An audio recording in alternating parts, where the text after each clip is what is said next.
Love across the years. I am an old man now, with white hair and weak hands. Every day, I sit by the window and watch the trees outside as the wind moves the leaves gently. Memories come to me like waves, some make me smile, while others bring tears. I had a wife named Margaret, who was kind and beautiful, and her warm smile made every day better. We raised 3 children together, 2 boys and a girl. I worked hard to give them a good life, hoping they would have what I never did. Margaret took care of the home, cooked meals, and helped the kids with their studies, filling our house with laughter and love. As the years passed, our children grew up, went to school, made friends, and started spending less time with us. I understood they wanted to explore the world, but it made me sad. Margaret would tell me that they loved us and would come back, and I believed her. One day, Margaret got sick and stayed in bed for weeks. I cared for her, cooked for her, and tried to make her laugh with stories, but she became too weak, and one night, she closed her eyes and never opened them again. My heart broke, and the house became quiet and lonely. I hoped my children would stay with me and fill the silence, but they were busy with their own lives and visited less often. Eventually, they suggested I move to a home for older people. I wanted to say no, but I knew I had no choice, and my heart hurt as I agreed. Now I am in the Golden Years home, where the days are long, and the nights are cold. I think of Margaret and the life we had together, often wondering if I failed as a father or did something wrong.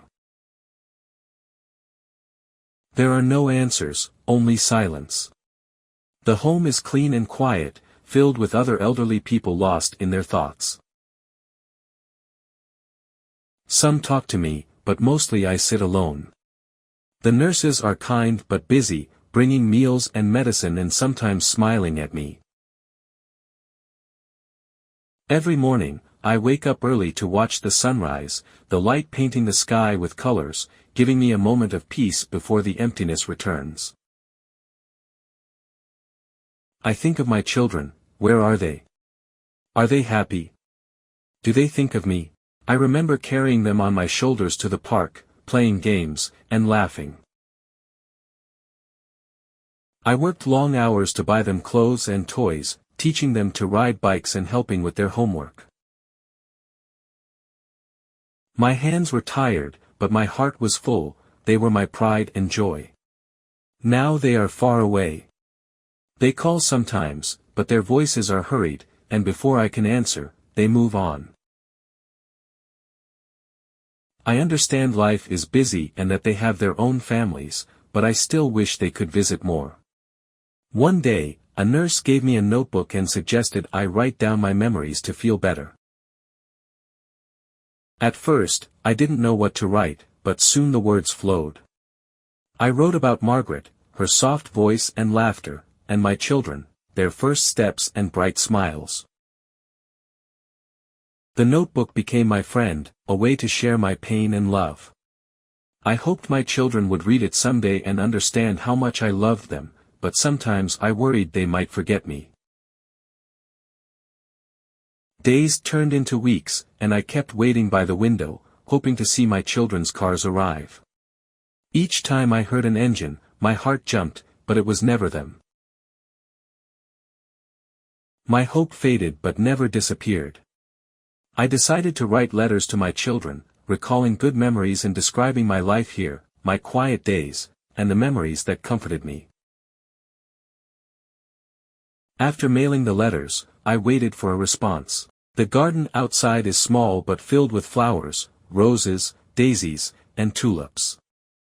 I often sat there, imagining my children reading my letters. One afternoon, a young boy who often visited brought me a drawing of an old man sitting under a tree, smiling. His kindness warmed my heart, reminding me that even in dark times, there is still light. Then, one morning, the nurse came in with a letter. My heart raced as I recognized my eldest son's handwriting. He apologized for not visiting sooner, explaining how busy he was, but promised to come soon with my grandchildren. Tears filled my eyes, relief and longing mixed. I read the letter again and again, cherishing each word. A week passed, then another, and each day I looked out the window for his car. The other residents noticed my excitement.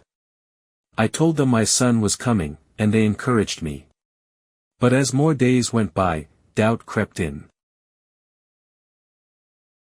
I decided to write to my daughter, sharing my son's letter and how much I missed our talks.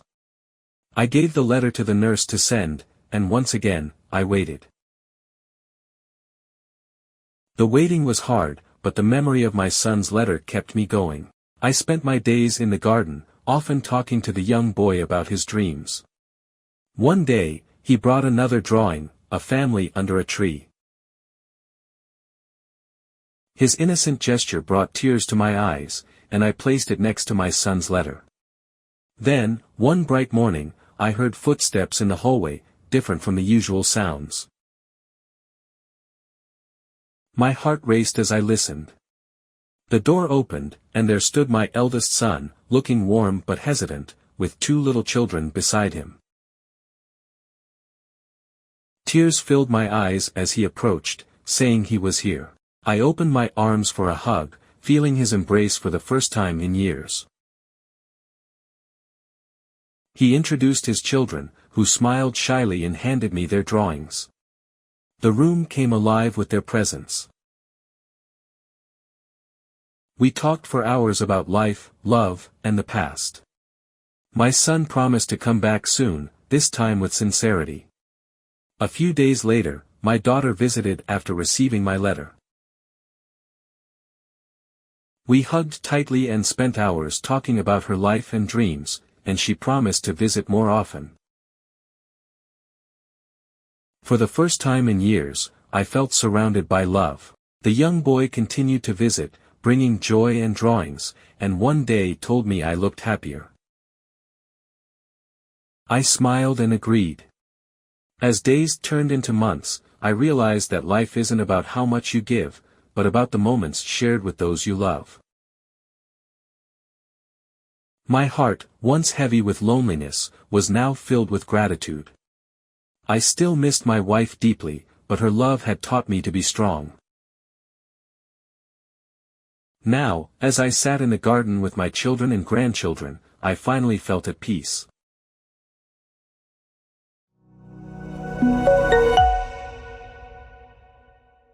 Congratulations on finishing this section. To improve your English, it is crucial to persistently practice. Finally, we would be most grateful if you could kindly subscribe, like, and share our channel in order to remain well informed and up to date.